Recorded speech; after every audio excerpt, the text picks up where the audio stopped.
Glória a Deus. Queridos, se você puder, abra comigo a palavra do Senhor na carta do apóstolo Paulo aos Colossenses. Colossenses, capítulo 1.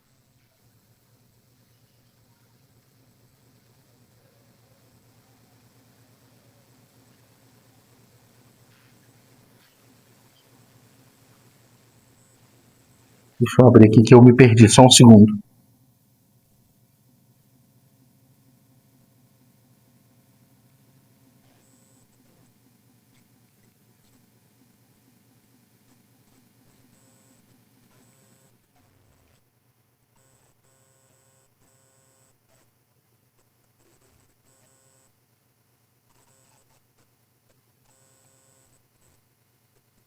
Quem esteve aqui no culto pela manhã? Foi uma benção, não foi? Glória a Deus. Deixa eu tirar esse paletó.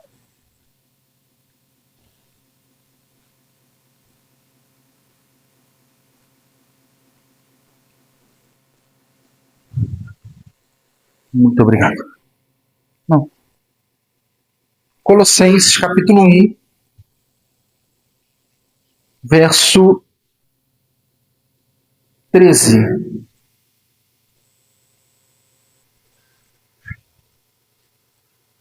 Colossenses, capítulo 1, verso 13. Diz assim a palavra do Senhor: Ele nos resgatou do domínio das trevas e nos transportou para o reino do seu Filho amado, em quem nós temos a redenção, a saber, o perdão dos pecados. Pai querido, em nome do Senhor Jesus, nessa noite, Pai, nós te agradecemos pela tua palavra. Nós te agradecemos, Senhor, porque o Senhor morreu por nós na cruz do Calvário, mas principalmente porque o Senhor ressuscitou ao terceiro dia. Nós te louvamos pela tua palavra e te pedimos que o Senhor fale conosco poderosamente no nome do Senhor Jesus. Amém. Amém. Queridos, vira para o irmão que está do seu lado e diga para ele assim: eu sugiro que você preste muita atenção, porque hoje nós não vamos ter um sermão, nós vamos ter uma aula de teologia sistemática. Amém? Glória a Deus. O que é teologia sistemática? Só para vocês saberem. Existem dois tipos de teologia. A teologia bíblica, que estuda o conteúdo de cada livro, e a teologia sistemática, que pega esses livros e sistematiza. E através desse sistema teológico se constituem conceitos teológicos, que se tornam doutrinas teológicas. E hoje nós vamos falar de uma que é talvez a central de todo o cristianismo, que é a doutrina da redenção. Amém? Mas você pode abaixar o meu retorno, por favor? Quase zero ele. Está muito alto. Obrigado, querido. Meus irmãos, sem dúvida nenhuma, hoje não é uma noite comum. Hoje não é só mais uma mensagem. Nós não estamos aqui simplesmente para celebrar a Páscoa, como o mundo faz. A Páscoa não se resume à mesa com os familiares, a chocolates, a ovos de Páscoa, mas o que o Senhor quer hoje é trazer para nós, ao mesmo tempo, algo que nos confronta, mas que também nos traz conforto. Porque depois de tudo que nós vimos, na sexta-feira, no domingo pela manhã, depois de tudo que Jesus fez por nós, só resta uma pergunta. E agora? O que nós vamos fazer com tudo isso? Na sexta-feira, nós olhamos para a cruz. e nós entendemos que Jesus não morreu por ele. Foi uma substituição, foi uma troca. Jesus morreu a nossa morte, para que nós pudéssemos viver a sua vida. Jesus levou algo que não era dele. Ele levou a nossa dor. Ele levou o nosso pecado. Ele levou as nossas transgressões. Ele levou tudo aquilo que era nosso. Ele se colocou no nosso lugar. Por isso nós chamamos de morte vicária, uma morte por substituição. Ele substituiu a mim e a você naquela cruz. Nós podemos ver isso de forma muito clara no livro do profeta Isaías, quando ele diz: verdadeiramente, ele tomou sobre si as nossas enfermidades e as nossas dores levou sobre si. Mas ele foi ferido pelas nossas transgressões, moído pelas nossas iniquidades. O castigo que nos traz a paz estava sobre ele, e pelas suas pisaduras nós fomos sarados. Ele levou o que era nosso, queridos. A nossa culpa, o nosso pecado. No domingo pela manhã, hoje mais cedo, antes de um café da manhã maravilhoso que nós tivemos, nós percebemos que o túmulo ele estava vazio. A morte, ela tentou segurar Jesus, mas ela não conseguiu, porque o amor dele foi forte demais. E o poder dele venceu a morte. A cruz aponta para o amor de Deus. E o túmulo vazio aponta para o poder dele sobre a morte. Mas agora a pergunta central é: por que tudo isso foi necessário? O que exatamente Jesus fez por mim e por você na cruz do Calvário? Se você perguntar para a maioria das pessoas, o que Jesus fez por nós na cruz? Elas vão dizer: Jesus perdoou os nossos pecados. Sim ou não? Isso é parte do que ele fez. Porque o que Jesus fez foi algo muito maior do que isso. Ele praticou por nós algo chamado de redenção. Qual era o problema do homem? Por que foi necessário que isso acontecesse? Porque quando Deus criou o mundo, Deus criou o homem. Sim ou não? Deus prepara o mundo, Deus organiza o caos em que a terra se encontrava. O Senhor prepara todo o ambiente com a sua voz, com a sua palavra. Então ele usa as suas mãos e ele constrói o que seria a obra-prima da sua criação. E ele põe o nome de Adão. E ele sopra nas suas narinas e Adão se torna uma alma vivente, um ser vivente. Deus fez tudo de forma perfeita. Porque Deus não falha. A criação era perfeita. O homem era perfeito. Não havia nele imperfeição. Não havia nele defeito. Não havia nele inclinação para o mal. Porém, além de criar o homem perfeito, Deus não queria criar um ser que fosse controlado e dominado. Deus criou um ser que tinha a sua liberdade de escolha. Deus não queria que o homem o adorasse por imposição, mas que o homem escolhesse adorá-lo. Deus queria que Adão escolhesse estar com ele todos os dias na viração do dia. Deus queria que Adão escolhesse ele ao invés de qualquer outra coisa.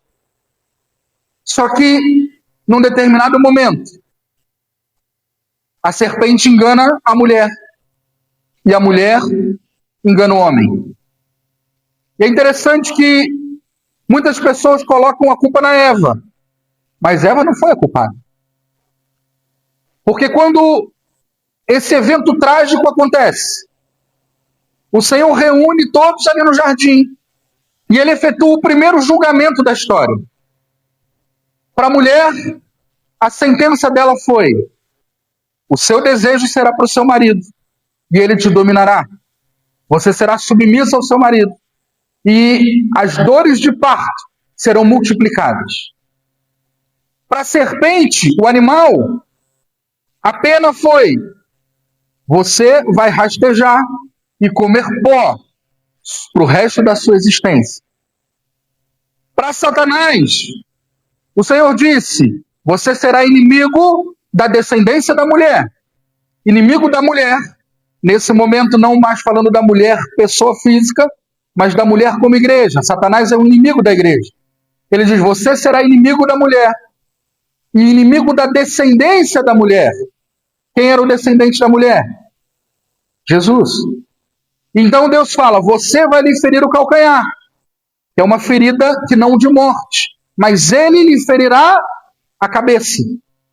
Mas quando chega em Adão, Deus fala assim: Adão, por sua causa, a terra é maldita.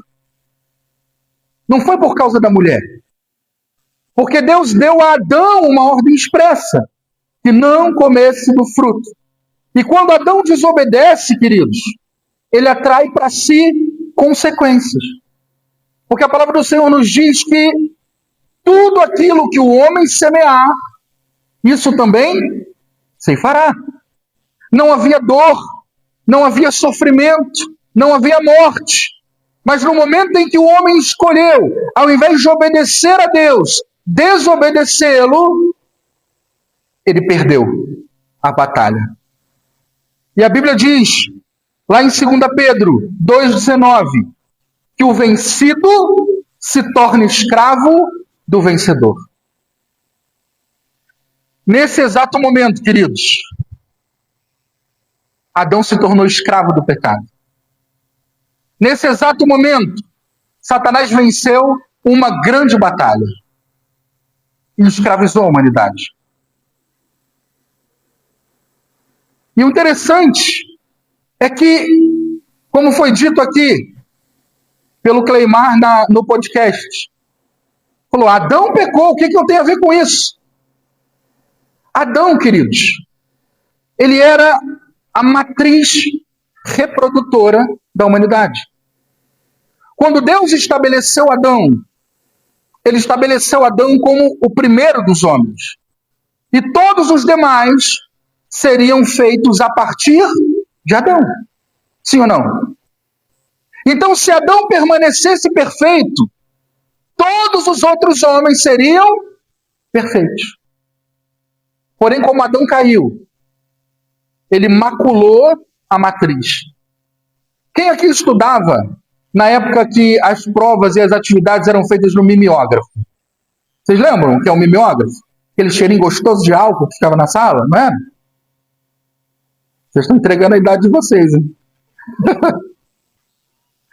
Você vai se lembrar que em alguns momentos a professora borrava a matriz. Você se lembra disso? E quando ela borrava a matriz, ela passava as nossas atividades e provas, e todas aquelas que eram feitas a partir daquela matriz vinham borradas também, vinham maculadas também, vinham com defeito também. Por quê? Porque a matriz estava maculada, porque a matriz estava com defeito.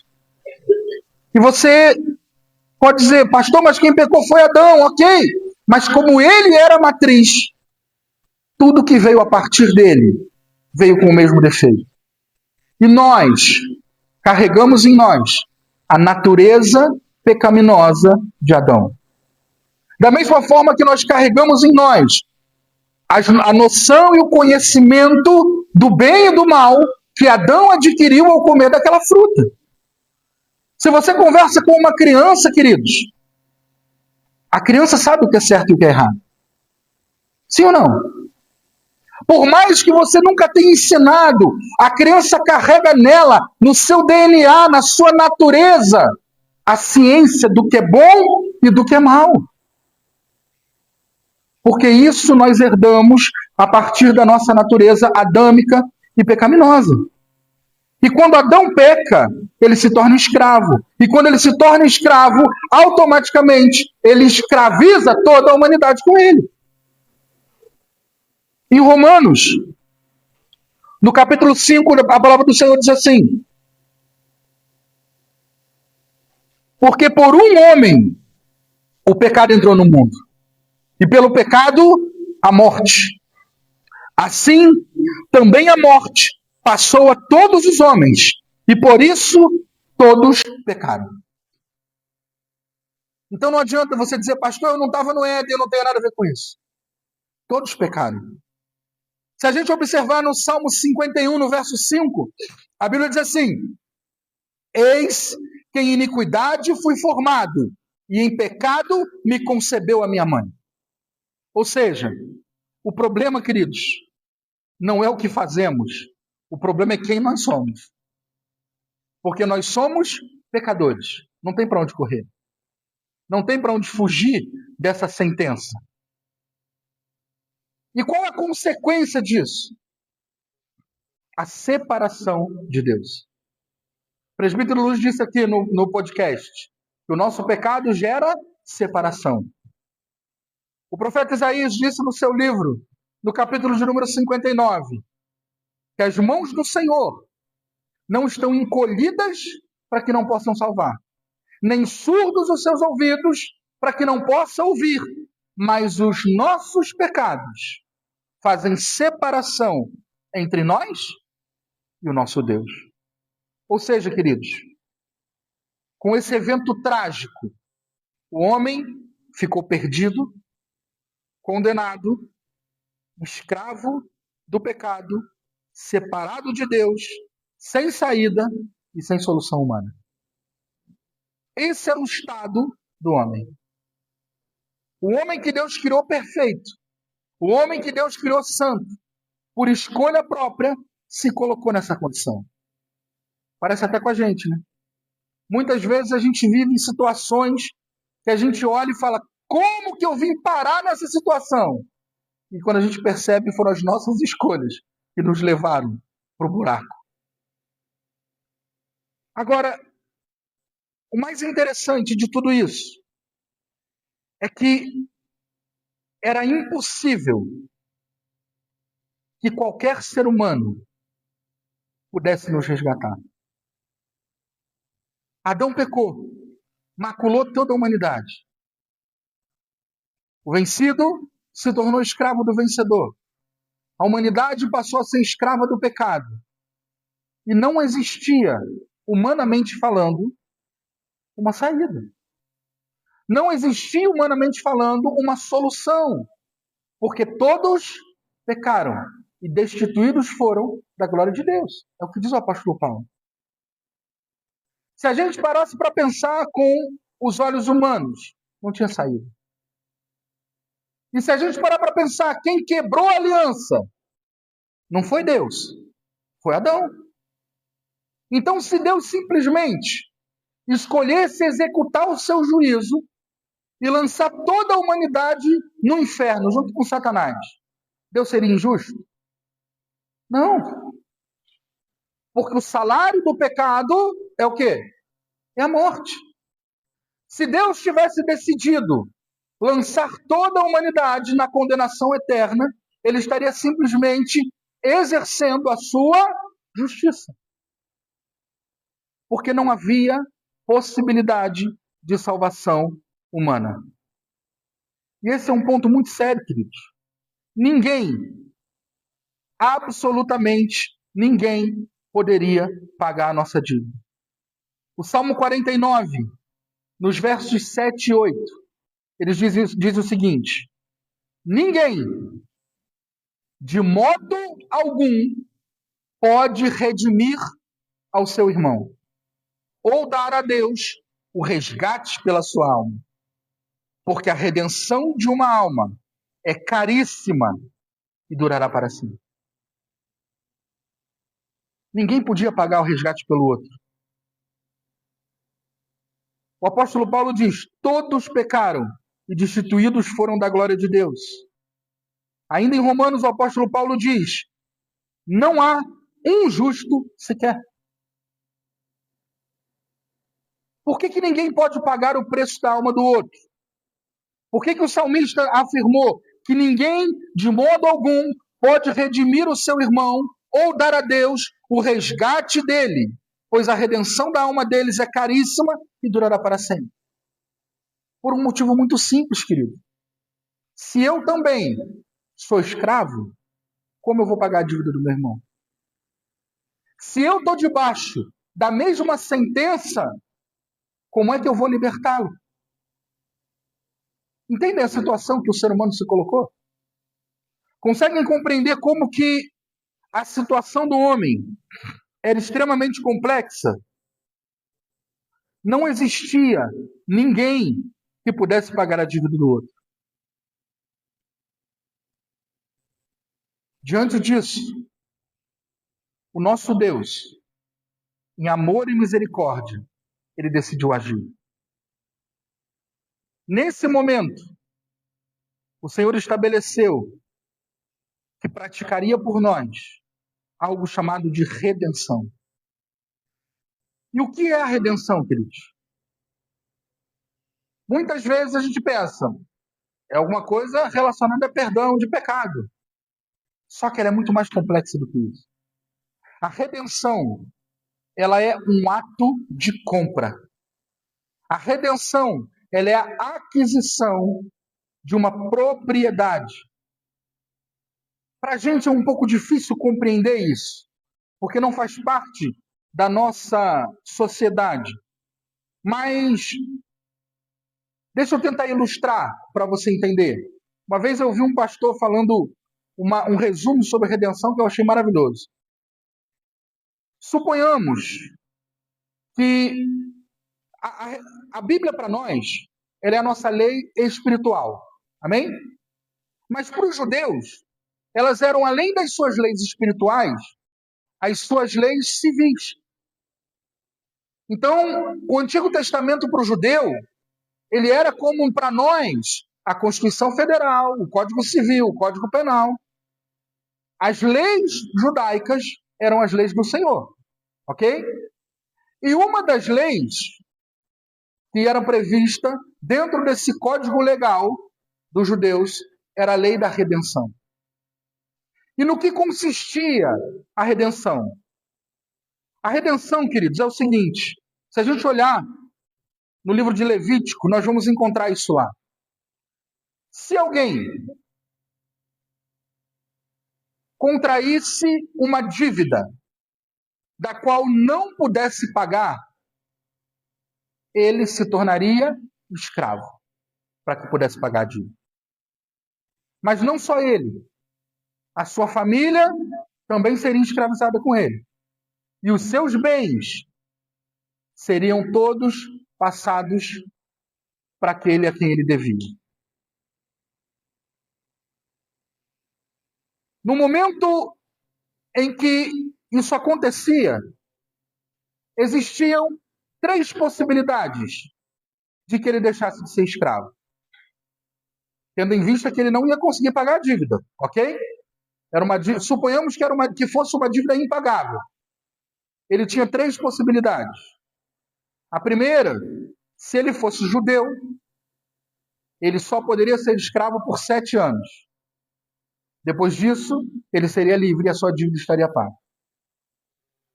Se ele não fosse judeu, ele teria que trabalhar até o ano do jubileu, porque o ano do jubileu todo escravo era livre. Vamos dar um exemplo. Deixa eu pegar alguns de vocês aqui para exemplo. Deixa eu ver. Suponhamos que o presbítero Chicão, ele decidiu que ele ia plantar trigo. Só que ele não tinha capital para plantar trigo. Ele precisava alugar um campo. Ele precisava das sementes. Ele precisava de mão de obra para isso. Sim ou não? Então ele chega para o presbítero Luiz, que é pós-graduado em educação financeira. E ele fala assim: presbítero Luiz, eu quero te propor um negócio. Eu estou com uma ideia aqui excelente. Eu vou plantar trigo. E eu vou ganhar muito dinheiro com isso. O presbítero Luiz fala para ele assim: rapaz, você vai plantar trigo aqui? Vai dar certo não. Não, vai sim. Eu já orei, vai dar tudo certo. Só que eu preciso que você seja meu sócio e que você me empreste um capital para que eu possa viabilizar a minha plantação. O Luiz fala assim: rapaz, eu estou sendo teu amigo. Esquece essa história. Vai fazer teu pãozinho caseiro e vai ser melhor para você. Ele falou: não. Eu vou até fazer meu pão, mas eu quero primeiro plantar o trigo, colher o trigo, vender o trigo, porque eu vou ficar rico com esse negócio de trigo, eu tenho certeza. Mas eu preciso que você me empreste dinheiro, que você seja meu sócio. O Luiz, que não é bobo nem nada, falou assim, rapaz, não tem interesse não. Porém, eu posso até te emprestar o dinheiro, mas se der certo ou se não der certo, o problema é seu. O meu capital está garantido. Eu não estou participando do seu negócio, você tem que me pagar. O Chicão topou, saiu de lá super grato, porque tinha certeza que o trigo dele ia dar certo. Mas sabe o que aconteceu? Choveu quando não podia chover, quando tinha que chover, não choveu, deu tudo errado, e a plantação de trigo do Chicão foi um fracasso. O Luiz então foi na casa dele e bateu na porta. Chicão, cadê meu dinheiro? Sabe o que é, meu irmão? Não deu muito certo. Eu não tenho dinheiro para te pagar. O Luiz falava assim, o problema é seu. Eu disse que eu não era seu sócio. Eu disse que eu ia lhe emprestar, mas que você tinha que me garantir o retorno do meu patrimônio. E o Chicão falou, eu não tenho o que fazer, eu não tenho mais dinheiro. Então, naquele momento, o Chicão se tornava escravo do Luiz. A Yolanda se tornava escrava do Luiz, junto com ele.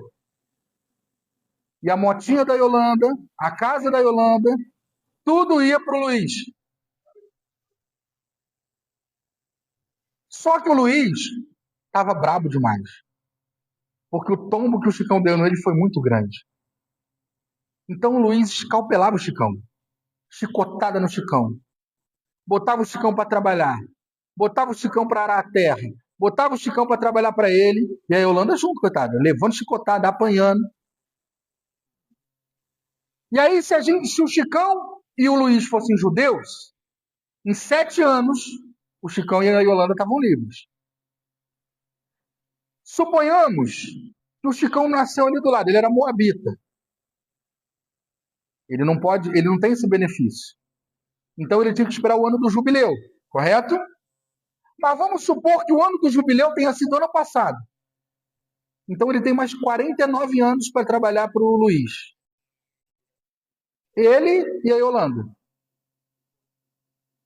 Essas eram as formas de um escravo por dívida se tornarem livres. E a terceira forma, que é a que nós vamos nos pegar aqui nessa noite, era a redenção. O que era a redenção, queridos? Suponhamos que o presbítero Anderson, levanta a mão aí, Anderson, para todo mundo te ver. O presbítero Anderson, ele era primo do Chicão. E aí ele vendo isso, ele ficou com pena do Chicão. Ele pensou, rapaz, o Chicão fez bobagem. Esse negócio de trigo, todo mundo falou para ele que não ia dar certo. Mas, pô, eu tô vendo que ele tá sofrendo na mão do Luiz. O Luiz dá uma coça nele de manhã, uma de tarde, uma de noite. O Luiz bota ele para trabalhar, coitado, sem folga, sem feriado. O bichinho só trabalha, dorme 3 horas por noite, porque o Luiz acorda ele para trabalhar. Tô com pena do meu primo. Ele fez bobagem, ele tá errado, mas eu vou ajudar ele. Então o Anderson se levanta, vai até o Luiz, e com o seu bolso abençoado, o Anderson pergunta, quanto que o Chicão te deve, Luiz? O Luiz fala, olha, rapaz, foi um negócio aí de 1 milhão, porque o prejuízo foi muito grande. O Anderson então fala, pô, isso pra mim não é nada.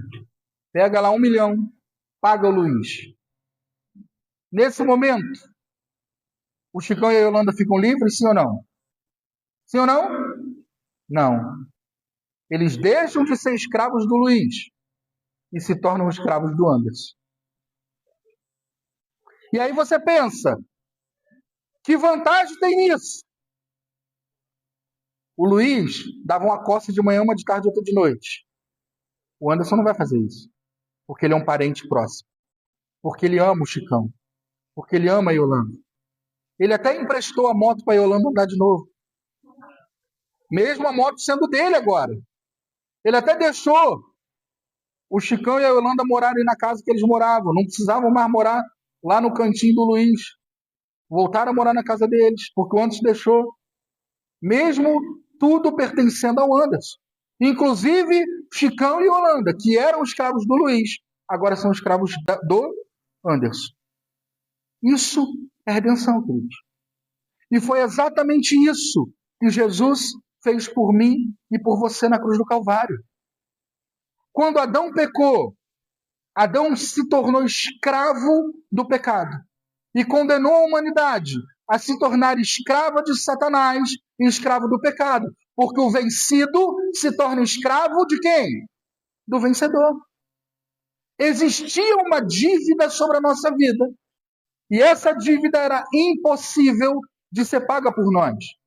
Portanto, nós viveríamos toda a nossa vida debaixo da escravidão.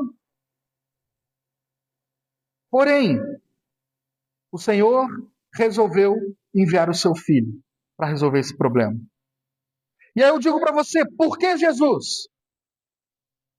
Jesus se tornou homem. Ele entrou nesse mundo que ele mesmo criou. Mas ele nasceu de uma forma diferente.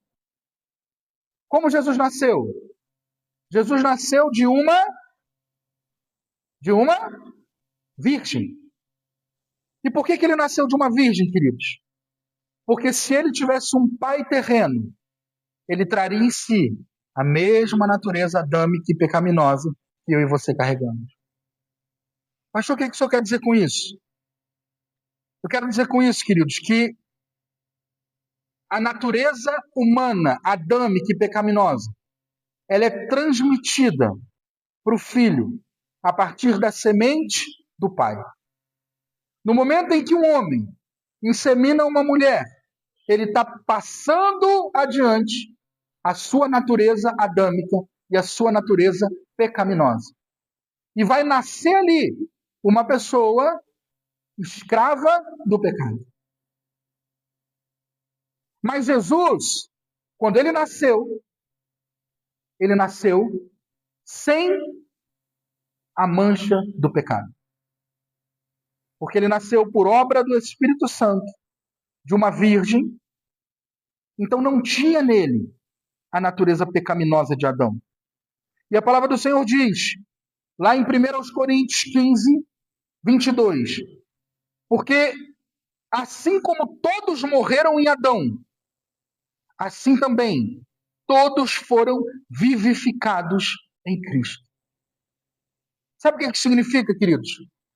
Que se por um lado Adão era uma matriz reprodutora, e ele caiu, ele pecou, e tudo que se reproduziu a partir dele veio com a sua mancha, veio com a sua mácula, veio com o seu erro e com o seu pecado. A Bíblia diz que Cristo é o último Adão.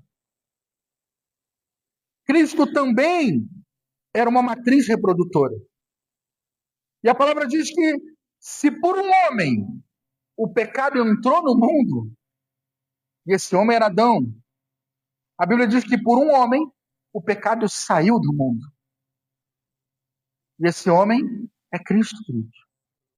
Cristo, então, ele é uma matriz reprodutora.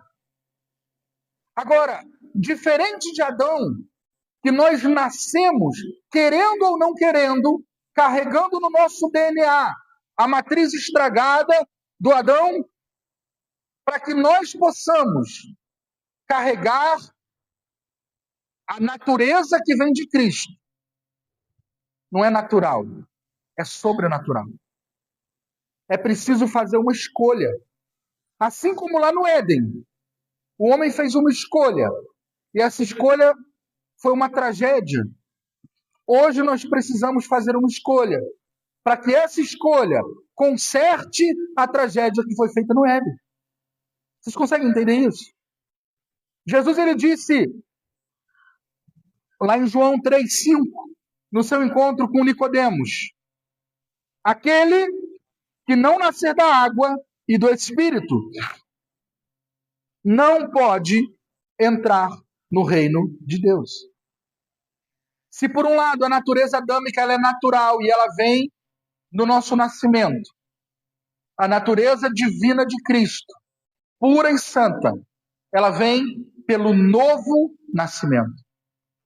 Se o nosso nascimento natural, ele nos traz uma matriz condenada, maculada e manchada pelo pecado, no nosso novo nascimento, nós adquirimos uma natureza pura, santa e eterna, que vem de Cristo.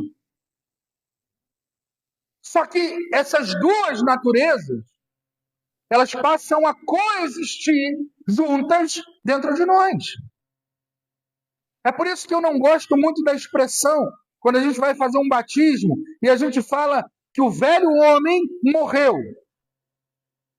Vocês já ouviram essa expressão? Claro que já.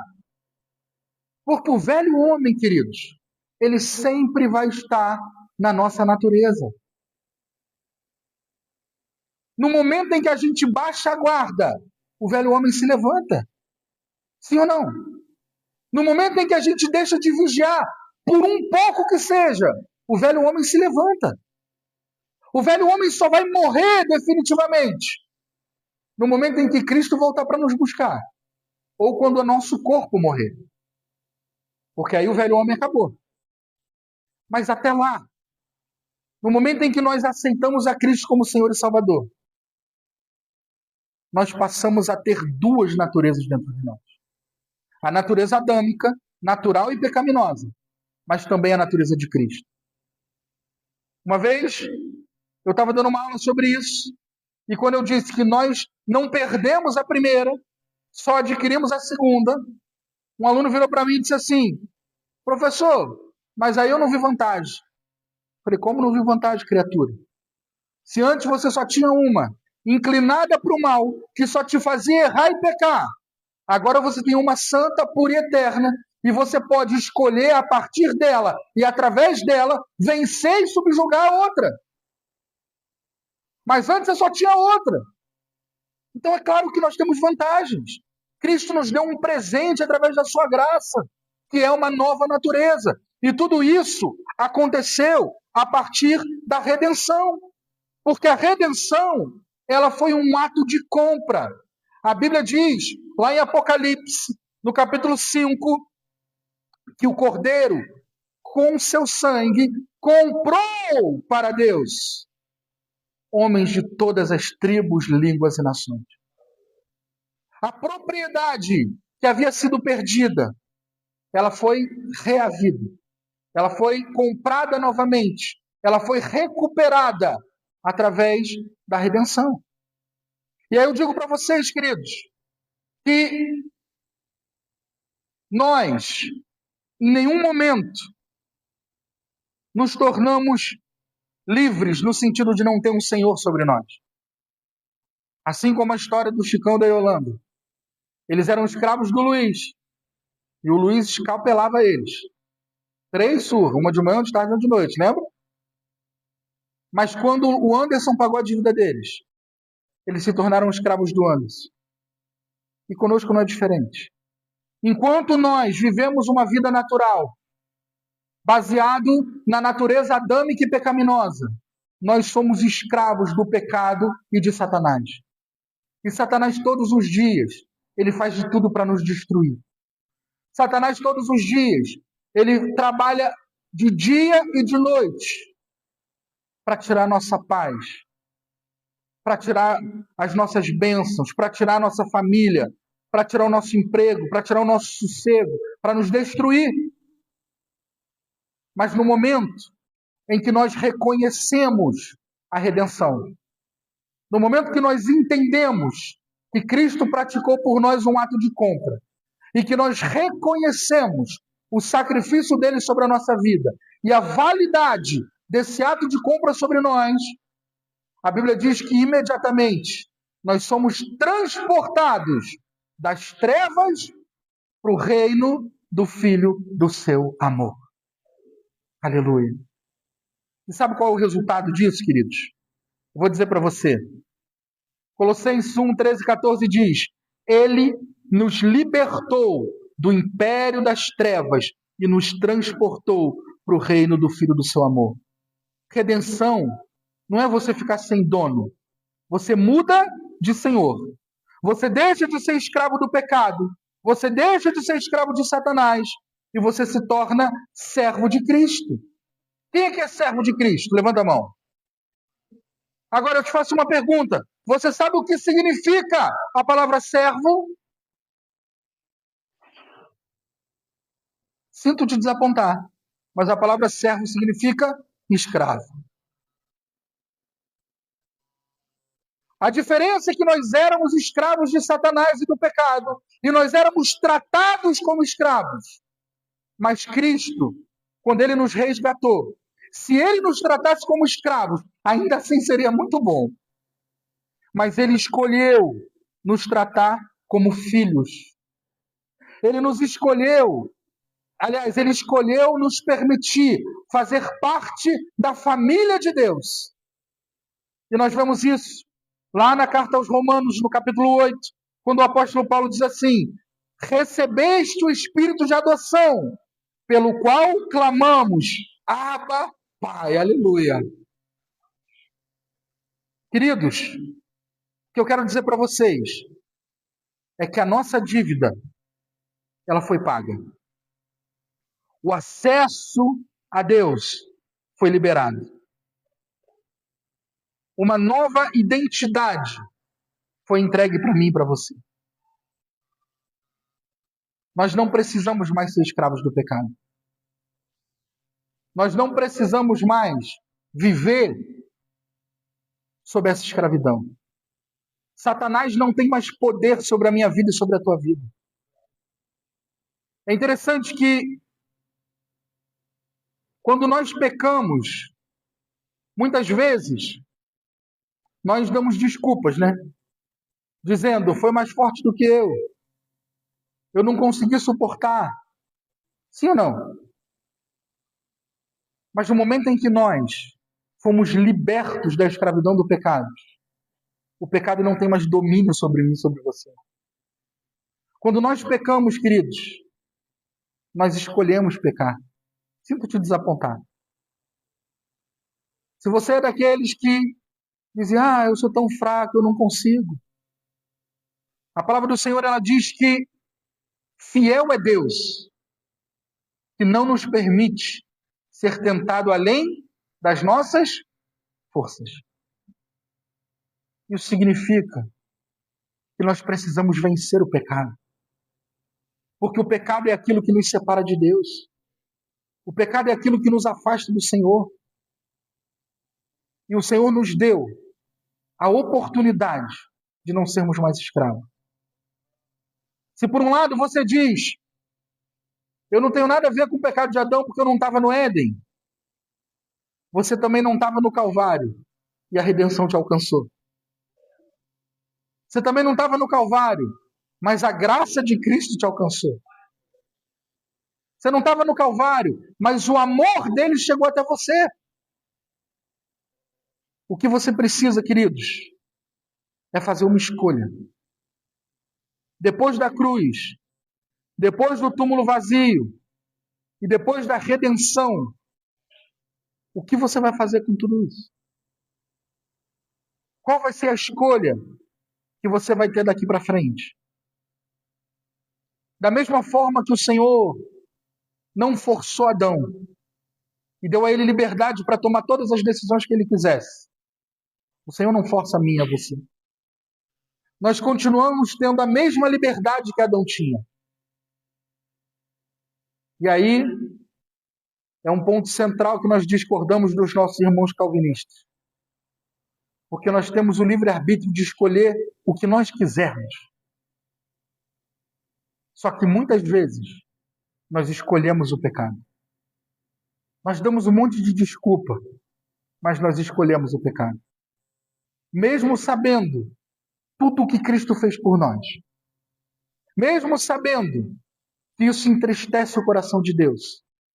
Mesmo sabendo que Ele nos chamou para sermos santos, assim como Ele é santo. Mesmo assim, escolhemos o pecado. O que eu pergunto a você nessa noite? Você vai continuar vivendo como escravo? Você vai continuar escolhendo o pecado? Você vai continuar ignorando que o preço já foi pago? Ou hoje, nesse domingo de Páscoa, nesse domingo de festa, de celebração, você vai aceitar a oportunidade de Deus para se arrepender dos seus pecados, para entregar a sua vida a Jesus? Às vezes você diz, pastor, mas eu já entreguei a minha vida a Jesus. Eu sou crente, eu sou líder de departamento, eu sou diácono, eu sou presbítero, eu sou pastor. Mas se você parar e olhar, talvez tenha um cantinho da sua vida que você ainda não entregou. Às vezes tem um cantinho da bagunça, sabe? Aquele quartinho da bagunça, e só você sabe onde fica. Talvez você ainda não deu a chave desse quartinho para Jesus. Você ainda não permitiu que ele entrasse e limpasse tudo. Talvez exista dentro de você ainda um pecado de estimação. Algo que você gosta muito de fazer e não quer abrir mão. Talvez exista dentro de você ainda uma mágoa, um ressentimento, algo que precisa de perdão. Eu digo para vocês, queridos, entregar a vida para Jesus é entregar 100%. Como foi dito aqui pelo presbítero Alexandre na parábola de oferta, Deus não aceita 90%. Deus não aceita 99%. Ele não faz concessões. Da mesma forma que o Senhor Jesus, quando veio ao mundo, se entregou 100% por nós. Da mesma forma que o Deus dos céus, o Criador dos céus e da terra, a parte ofendida na aliança, aquele que não precisava se movimentar, ainda assim, ele se movimentou e entregou o seu Filho por nós. Ele não aceita menos do que 100% de nós. Então, nessa noite, queridos, o Senhor Jesus quer ser de fato o Salvador da tua vida. Ele quer te comprar de fato. Porque a obra dele foi finalizada na cruz. Mas nós precisamos declarar com a nossa boca que essa obra que ele concluiu na cruz do Calvário, ela tem validade sobre a minha vida e sobre a tua vida. Fique de pé em nome de Jesus, no seu lugar.